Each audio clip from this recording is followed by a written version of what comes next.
tá? A partir de agora, a aula está sendo gravada e a gente vai iniciar o nosso conteúdo, tá? A gente vai trabalhar hoje, iniciar a parte de números reais, com algumas propriedades dos números racionais, dos números reais. Se der tempo, a gente fala sobre intervalos e valor absoluto.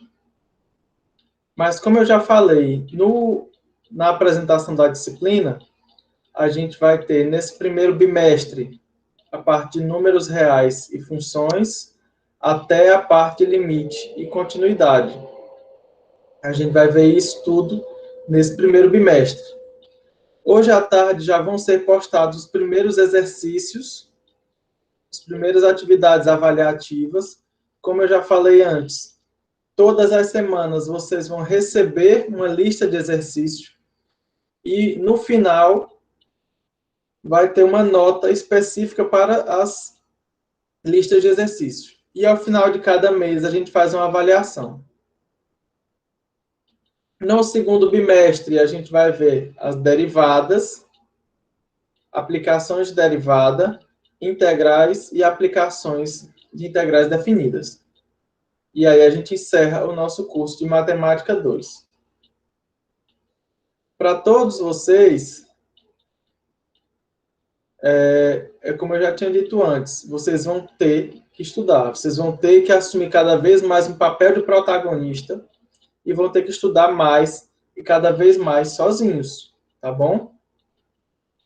Vocês vão precisar disso.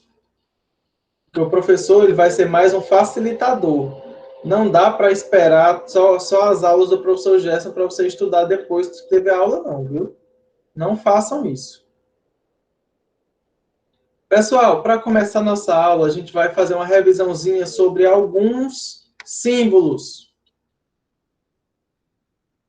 Então, isso aqui, em algumas partes, a gente vai trabalhar com símbolos, porque chega a ser mais rápido na escrita matemática do que a gente trabalhar com texto.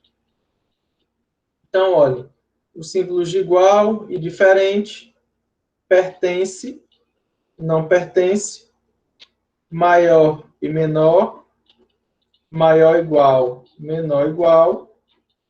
Aqui é uma barrazinha, viu? Significa tal que.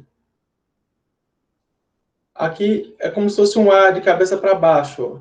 Ele significa para todo, ou qualquer que seja.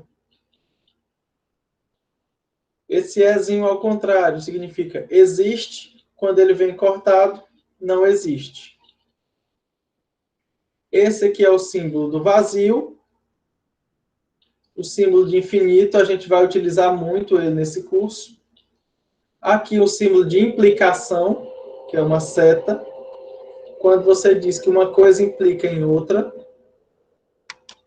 Aqui uma equivalência, quando você diz que essas duas coisas são semelhantes ao ponto de uma valer pela outra.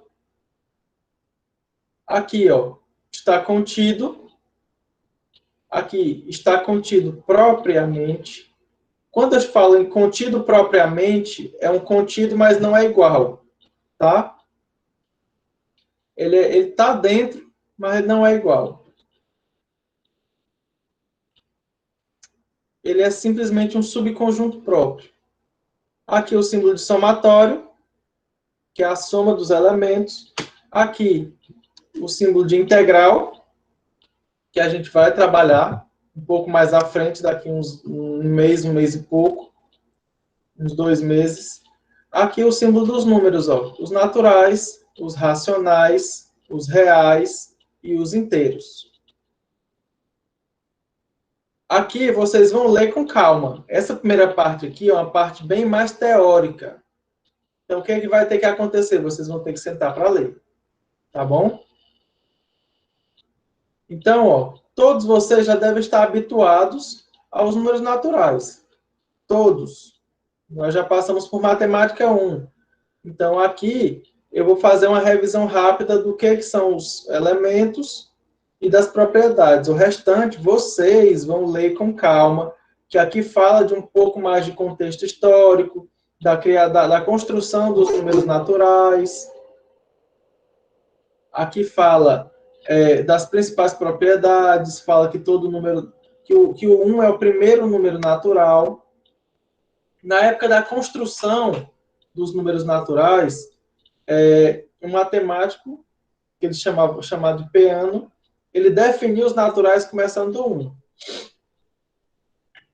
Mas hoje em dia a gente já sabe que começando do 1 ou começando do 0, dá no mesmo. Então, ele disse que o 1 era o primeiro natural, e para cada número natural, implica que isso existe um outro número natural maior que ele, que vem à direita, que é o sucessor dele. Esse maisinho bem aqui, ó, no lugar do expoente, ele não é expoente. Ele simplesmente diz para você que esse número aqui, ele está à direita do A. Ou seja, ele é maior que o A. Se fosse um símbolozinho de menos aqui, significaria que esse número está à esquerda do A. Ou seja, ele seria menor que o A. O 1 é o único número natural que não tem sucessor. Ou, desculpa, que não é sucessor de ninguém. Já que eu defini como o 1 sendo o primeiro número natural. Então, se ele é o primeiro natural, então não tem ninguém antes dele. Então, ele não é sucessor de ninguém. Se dois números naturais tiverem o mesmo sucessor, então esses números têm que ser iguais. Então, não existem dois números naturais diferentes tendo o mesmo sucessor. Isso aqui é meio lógico. Mas eu preciso definir. Isso precisa ficar claro para vocês, principalmente lá na parte das demonstrações. Aí ele diz o seguinte: se existe um conjunto S, um subconjunto dos números naturais, onde o 1 está no S, e se tiver uma propriedade que me diz que para cada número natural que eu botar dentro do S, o sucessor também pertence ao S, então esse subconjunto ele vai ser construído e ele vai ser exatamente igual aos naturais. Ele vai ser o conjunto todo.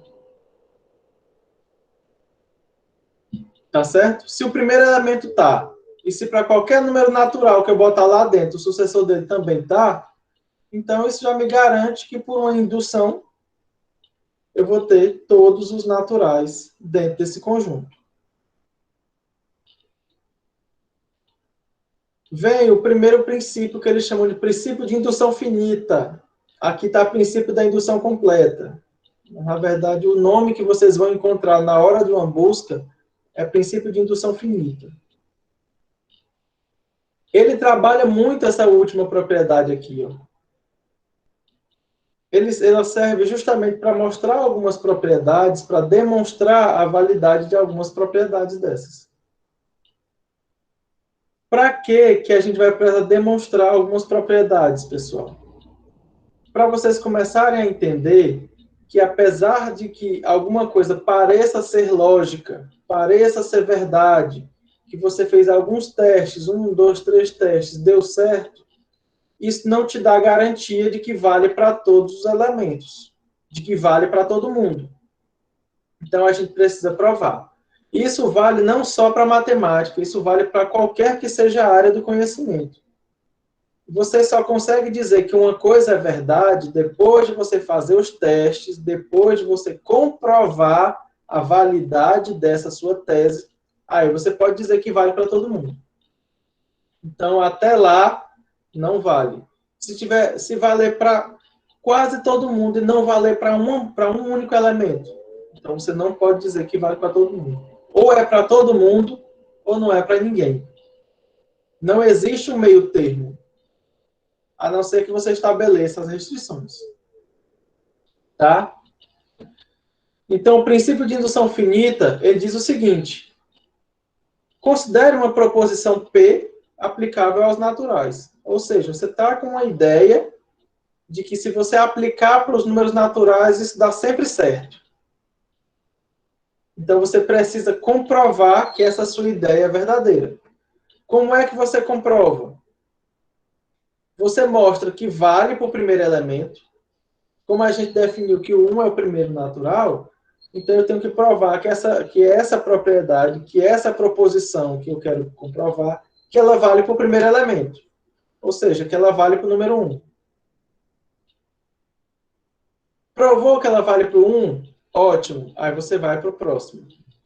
Aí você supõe que vale para qualquer número natural e chega que isso implica que tem que valer também para o sucessor.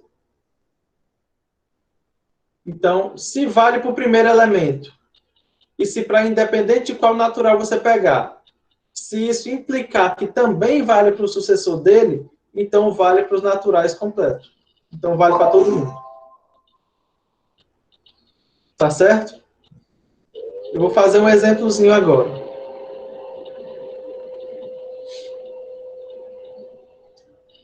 Essa propriedade aqui, pessoal, essa proposição, ela é a soma dos n primeiros números naturais.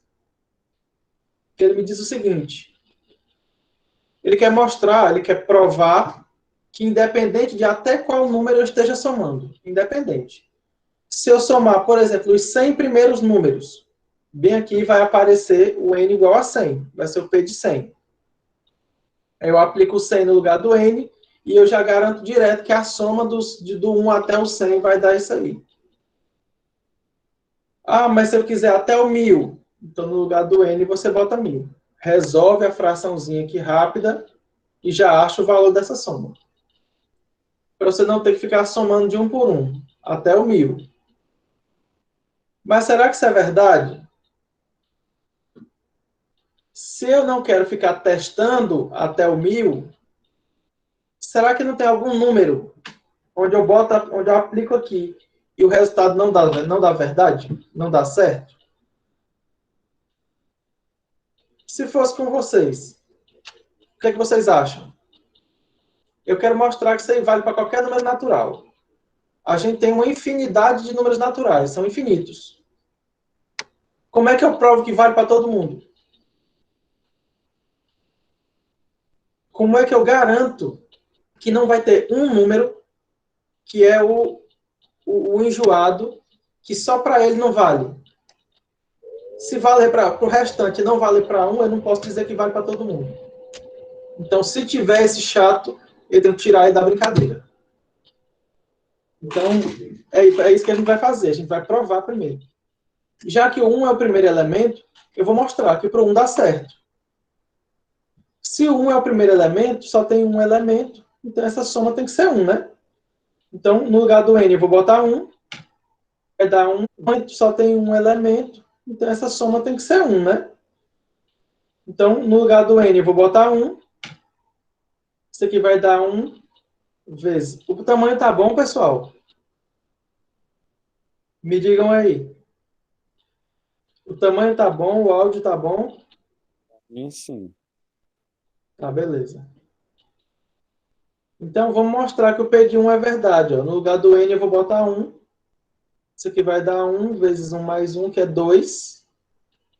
1 vezes 2 é 2. 2 dividido por 2 é 1. Se eu estou pegando só o primeiro elemento, é lógico que a soma vai ter que dar ele. Então, beleza. P de 1 é verdadeiro. Agora, o que eu tenho que fazer? Eu tenho que eu vou supor que para um número real, um número natural qualquer, a propriedade aplicada nele é verdade. Então, suponha para um natural maior que 1, é lógico, porque para 1 eu já sei que é verdade. Suponha que para um número natural A maior que 1, essa proposição é verdade.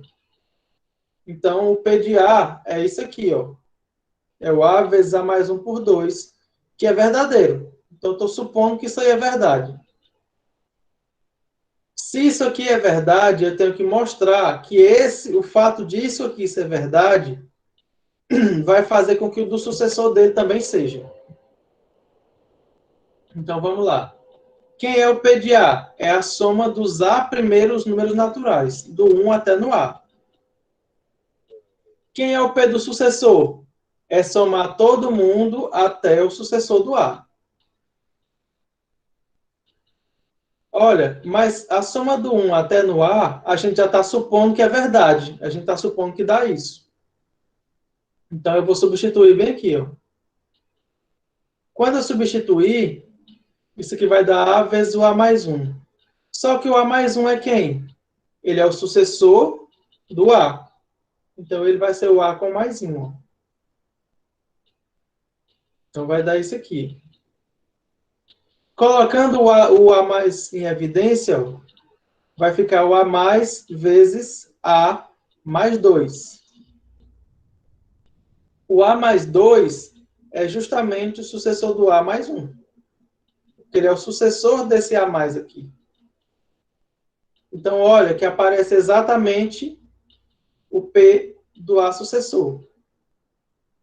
Ou seja, a gente partiu do que o P de A é verdade e chegamos que o P do sucessor de A também é verdade. Ou seja, provamos que isso vale para todos os naturais. A gente pegou um A qualquer, supôs que o P de A é verdadeiro, e isso implicou que o P de A mais 1, o P de A mais, também é verdade. Então, a gente provou para o primeiro, mostramos que vale para o primeiro, supõe que vale para um natural A qualquer, e isso implicou que vale para o sucessor do A. Então, vale para todos os naturais. Então, em regra, a demonstração é assim, pessoal, para esse tipo de prova, para as provas de sucessor, para as provas de número natural, usando o princípio de indução finita. Dúvidas?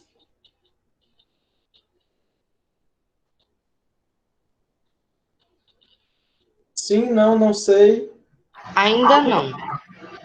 Ou coisa boa. Então, o que é que eu vou fazer com vocês? Estão vendo esses dois exercícios aqui? Eles já vão entrar na primeira lista avaliativa de vocês. Vocês vão usar o princípio de indução finita para mostrar que a soma dos primeiros n quadrados naturais é dado nessa fórmula aqui. Ou seja, você vai pegar 1 ao quadrado, mais 2 ao quadrado, mais 3 ao quadrado, até um certo n ao quadrado, e você vai mostrar que essa soma vai dar n vezes n mais 1, vezes 2n mais 1, dividido por 6. Esse é o primeiro exercício que vocês vão ter que fazer. E eu vou postar daqui a pouco no Classroom, dizendo qual é a página e qual é o exercício que vocês vão ter que fazer. Tá bom? E o exercício 2, ó. Seja A e R números naturais e seja esse conjunto aqui, ó. Você pega um número natural qualquer, isso aqui me está gerando, pessoal, é uma progressão aritmética de razão R. Uma PA de razão R. Que aí os elementos são A mais R, A mais 2R, A mais 3R, e assim sucessivamente. E aí ele quer que você prove justamente a soma dos termos de uma PA, a soma dos n primeiros termos de uma PA. Aí, ó. O conjunto é uma progressão aritmética de razão R.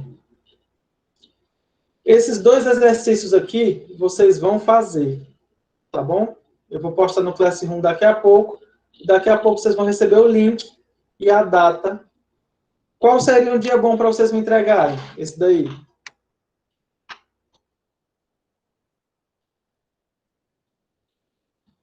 Hein, pessoal?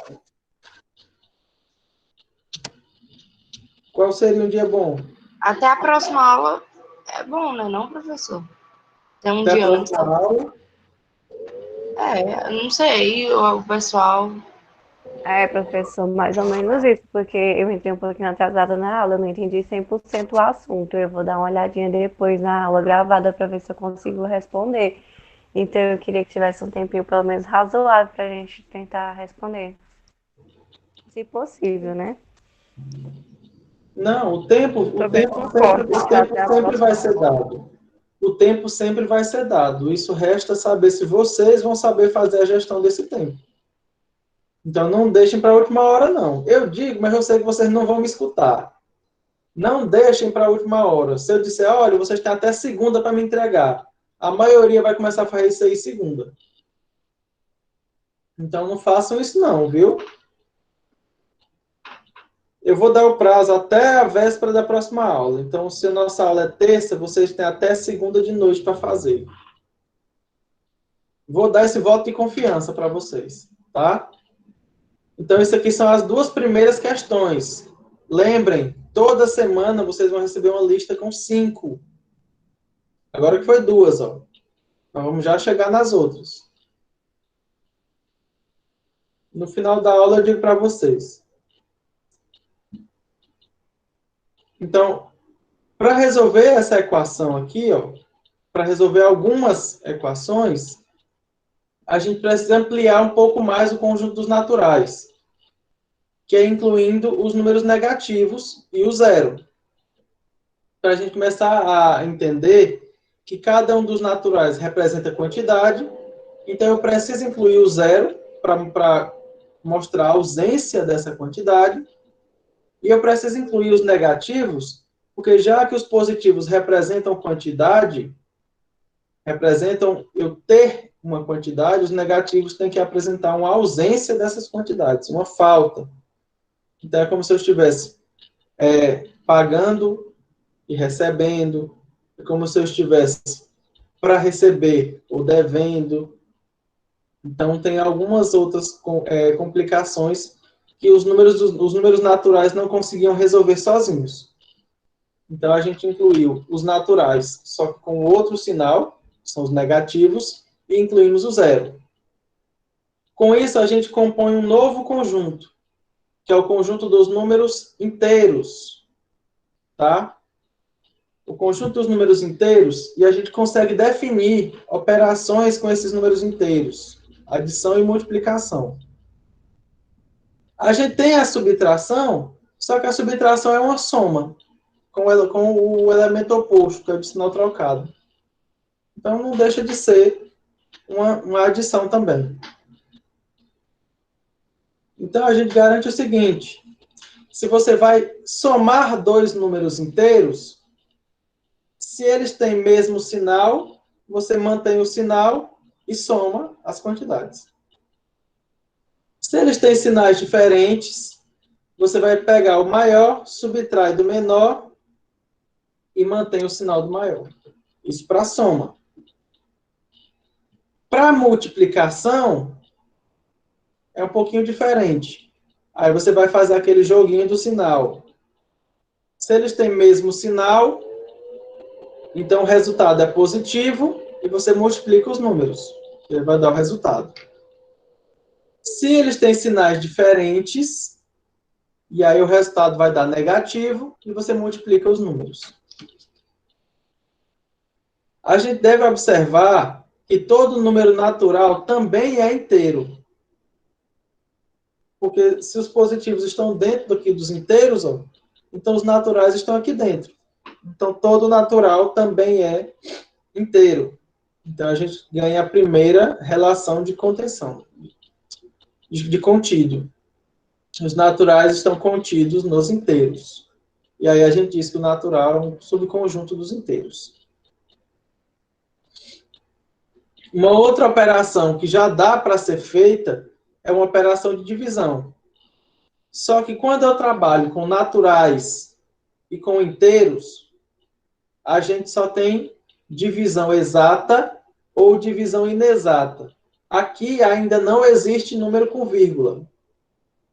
Então, todas as vezes que eu estiver trabalhando com naturais e com inteiros, só existe divisão exata, que é quando o resto dá zero, divisão inexata, que é quando o resto dá diferente de zero, mas aqui, meu amigo, não tem de jeito nenhum número com vírgula, ainda não.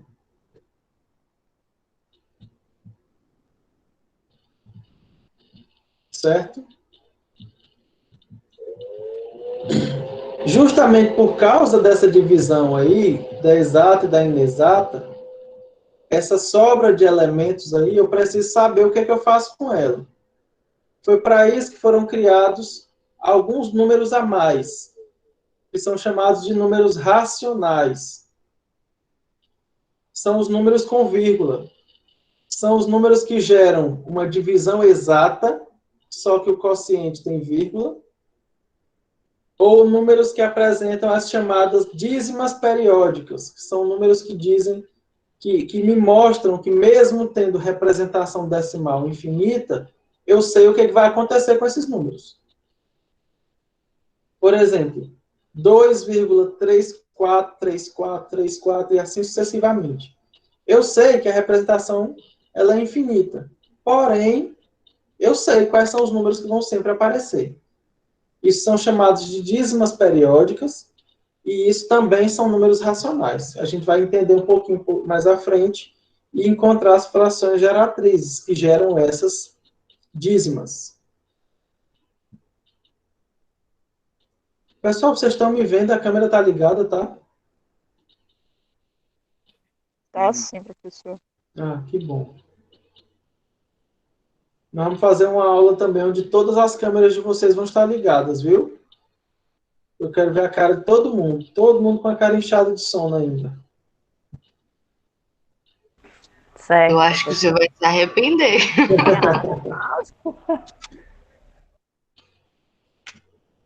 Ó, o conjunto dos números racionais é o conjunto de todos os números que podem ser escritos como fração. Onde, dessas frações, o que está em cima é o numerador, o que está embaixo é o denominador, eles são inteiros e o de baixo é diferente de zero. Então, eu digo que meu número é racional se ele pode ser escrito como fração. E aí você ganha que todos os números inteiros, eles são também racionais. Porque todo número inteiro ele é resultado de uma divisão exata. Então, toda divisão é também uma fração. Então, todo inteiro é racional. E aí a gente ganha algumas propriedades dos números racionais. Nos racionais, dadas duas frações, dois números racionais, se esses números racionais são iguais, então vale aquela relação de meio pelos extremos.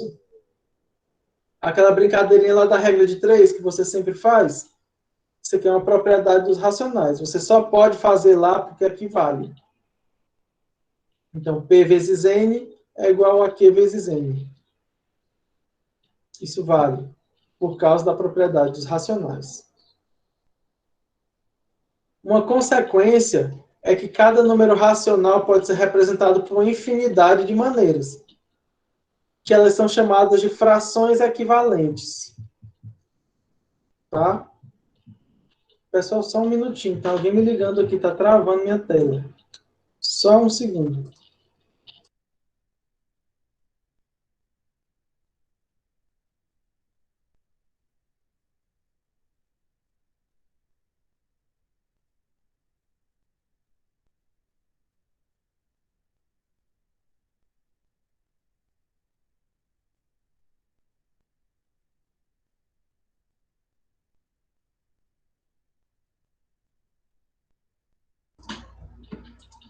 Meu Deus do céu. Rapaz, tem um número de São Paulo aqui que liga direto. Com vocês acontece isso também, pessoal? Só todo dia. Meu Deus do céu. Coloca pra estudar. Concordo, viu? Rapaz, é um negócio sério. Pessoal, é o seguinte. Oi. Pior que cada uma vez é um número. Não, eu já tenho pelo menos uns 20 bloqueados aqui, mas parece que a pessoa lá, quando vê que bloqueia, eles arrumam outra e liga. É um negócio sério. Pessoal, o fato dessa propriedade valer me garante que eu tenho uma infinidade de maneiras de representar a mesma fração. Ou seja, ó, olha que 30 dividido por 7, 30 sétimos, é igual a 90 21avos. Se você olhar, a escrita das frações é diferente, mas o valor que cada fração representa é o mesmo. Então, se as frações representam o mesmo valor, é porque essas frações representam o mesmo número. Ou seja, essas frações são iguais. E elas são chamadas de frações equivalentes. Se você olhar que realmente elas estão diferentes, mas elas são equivalentes porque elas representam o mesmo número. Quando você tem frações onde o número de cima e o de baixo são múltiplos, ou seja, quando você consegue simplificar, beleza. Quando você não consegue mais simplificar, aí você diz que essa fração é irredutível. Que é onde você entra para essa questão aqui. Ó. Se os números A e B são primos entre si, ou seja, se o MDC entre A e B é 1, então a gente diz que essa fração A sobre B é irredutível e representa todos os números dessa forma. Ou seja, você pega todas as representações do mesmo número, todas as frações que representam o mesmo número. Mas para que a gente não fique trabalhando de várias maneiras diferentes, a gente escolhe uma. E essa uma é a fração irredutível. Você simplifica o máximo que der. Quando não der mais para simplificar, essa é a chamada fração irredutível. E ela vai ser a representante de todas as outras frações equivalentes. E aí a gente ganha as operações com frações. Isso aqui é bom que vocês refaçam. Muitos de vocês foram meus alunos no semestre passado e muitos de vocês têm um problema sério em trabalhar com fração. Então, podem começar a perder esse medo. Vocês vão trabalhar com fração, sim. Vão por quê? Porque o professor Gerson gosta e todo mundo vai trabalhar junto. Vocês não vão me deixar trabalhar aqui só, né? Então, se eu tenho duas frações, a soma é escrita desse formato. Isso aqui é bom até para praticar, para vocês praticarem. Se eu tenho uma subtração de duas frações, aqui, ó, eu mudo só o sinal. Que tá aqui. Esse material que eu estou utilizando aqui para mostrar para vocês, ele já está disponível na plataforma para vocês, viu? Lá na unidade 1, de números e funções. Agora, observe o seguinte. Se eu tenho um número racional com p diferente de zero, então existe um outro número natural, ou um outro número racional, de tal forma que quando eu somar esses dois números, o resultado é zero. Ou seja, é o que a gente chama de elemento neutro da operação soma. E esse aqui é chamado de oposto também. Ele é o oposto. Você só pega esse número e troca o sinal. Então, trocar o sinal de uma fração é equivalente a você trocar o sinal só do número de cima ou do número de baixo, que aí termina trocando o sinal da fração inteira. Isso aqui não é uma divisão? Quando você faz o jogo do sinal aqui, ó, menos por mais dá menos. Então, você troca o sinal da fração inteira aí.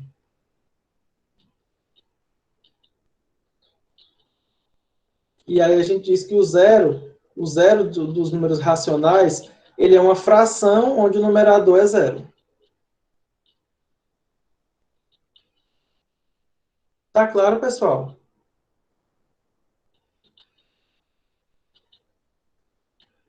Na multiplicação, vale o que eu acabei de dizer para vocês.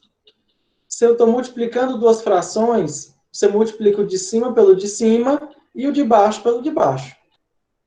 O resultado vai ser dessa forma. Essas aqui, ó, isso aqui são chamadas de frações inversas. Que, na verdade, quando você pega um e multiplica pela outra, o resultado dá 1. Porque isso aqui é o elemento neutro da operação produto. São chamados de inversos. O 1, em formato de fração, ele é um número dividido por ele mesmo. Eu usei muito isso aqui para fazer a brincadeirinha de soma de fração com o número inteiro. Eu pegava um número inteiro, escrevia ele em formato de fração para fazer essa soma. Usei muito no período passado. Muito mesmo. No anterior também uso bastante para mostrar. Divisão de frações. Se eu quero pegar uma fração e dividir por outra, eu vou manter a primeira e vou multiplicar pelo inverso da segunda. Ou seja, eu inverto a operação, inverto a fração. Mantém a primeira, multiplica pelo inverso da segunda. E aí multiplicação é tranquilo. O de cima pelo de cima, o de baixo pelo de baixo. Todo número racional, ele pode ser escrito nesse formato aqui. De multiplicação de número inteiro por fração. Desse jeito, o zero, ele é um zero escrito dessa forma, e ele não tem inverso. Porque como o de cima é zero, quando você inverter, o zero vem para baixo. E aí isso não pode acontecer. Então, o zero é o único número racional que não possui inverso. É o zero. A gente pode representar os racionais também de forma geométrica, usando os pontos de uma reta, que aí entra para a reta real, para a reta racional ainda. Aí vocês vão lendo com calma aqui depois, tá bom? Aqui, ó. Representação dos racionais. Você tem um número aqui, que ele é o positivo, o oposto dele é o negativo. Eles representam a mesma quantidade, só que um com sobra, outro com falta. Então, um com sinal positivo, outro com sinal negativo. Dessa forma, cada racional corresponde a um único ponto da reta. E aí vem a pergunta. Dado a unidade de medida de comprimento, a cada ponto da reta, a gente pode também fazer a correspondência com um número racional. Verdadeiro ou falso? Em outras palavras, todo ponto da reta é imagem de um número racional em termos de uma unidade. Na verdade, isso aqui é falso, né? Isso aqui é mentira. Porque tem números na reta que não podem ser representados por um número racional. Então, entendam. Números, inclusive famosos, por exemplo, π, raiz de 2. Na verdade, uma raiz de qualquer número que não tem raiz quadrada exata. É um número que não é racional, não dá para ser representado por fração. Então, é um número que, como se essa reta ainda tivesse alguns pontos a serem completados, que vão ser justamente esses. E aí vocês vão dar uma olhada, ó, nessa construção do raiz de 2, bem aqui. Você tem um quadrado, onde o lado mede 1. Se esse lado mede 1, esse aqui também mede 1. Pelo teorema de Pitágoras, então, a hipotenusa ao quadrado é a soma dos quadrados dos catetos. Só um momento, tem alguém me ligando de novo. Só um minutinho.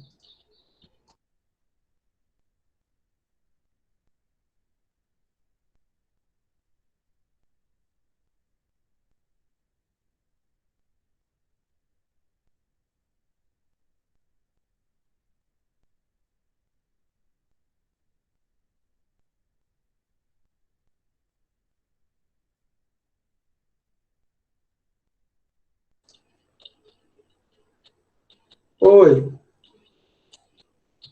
Sim, pessoal, vamos lá. Aí a gente ganha que a diagonal aqui, pelo teorema de Pitágoras, ó, a diagonal mede raiz de 2. E esse número raiz de 2 ele não é racional. E aí aqui a gente define, ó, um número inteiro, ele é par se ele puder ser escrito da forma igual a 2z. E o número inteiro está aqui, ó, os pares. E ele é ímpar se ele não for par. Então isso é meio lógico.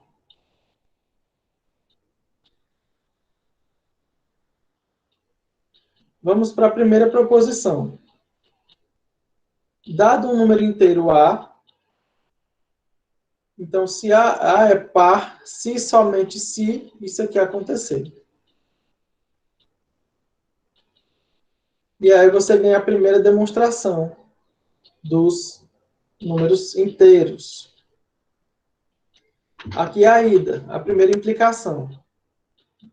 Suponha que o A é igual a 2R, 2Z. Então, a gente está supondo que ele é par. Então, eu quero mostrar que se um número é par, o quadrado dele também é par. Então, suponha que esse número aqui é par. Supondo que ele é par, então ele é da forma 2Z. O quadrado dele vai ser 4Z ao quadrado, porque ele é 2 vezes o 2Z. Então, ele também é par. Reciprocamente, se A ao quadrado é par, então é porque A ao quadrado é da forma 2M. Então, o A vezes A é igual a 2M. Como o A é diferente de zero, ele pode passar dividindo. Então, o A ele é igual a 2 vezes M sobre A, que é um racional. Ou seja, o A é par. A gente pode demonstrar que a raiz de 2 não é racional usando absurdo. Ó, isso aqui é o terceiro exercício que vocês vão fazer. Vocês vão fazer isso aqui bem explicadinho para mim. Ó. Vou mostrar que raiz de 2 não é racional.